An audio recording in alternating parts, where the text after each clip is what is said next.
This is how you install the WhatsApp Business app.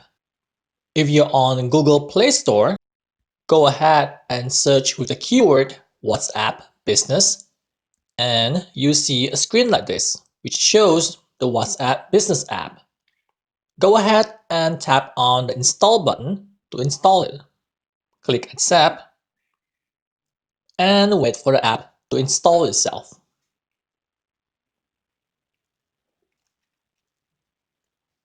Once you have installed the app, go ahead and tap on Open.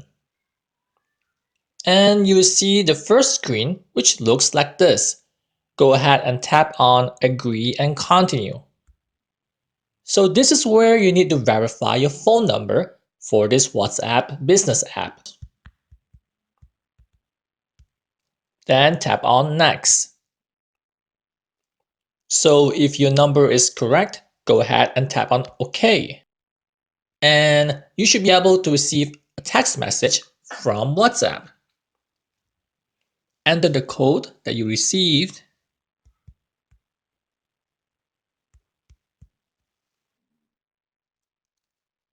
So on this page, this is where you need to set up your business information.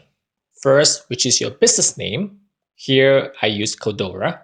And also you can enter a profile photo on the left side. Tap on that camera icon. I will choose my company's logo. This one. Tap on Done at the bottom.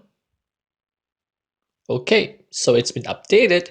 So I will go ahead and tap on Next. Tap on OK. And now we just have to wait. So this is how the interface for WhatsApp Business looks like. On top here, you can actually set your business settings. But for me, I already set some of my settings, so I can only see the word set my business hours. So the rest of the interface looks pretty much the same as a typical WhatsApp app.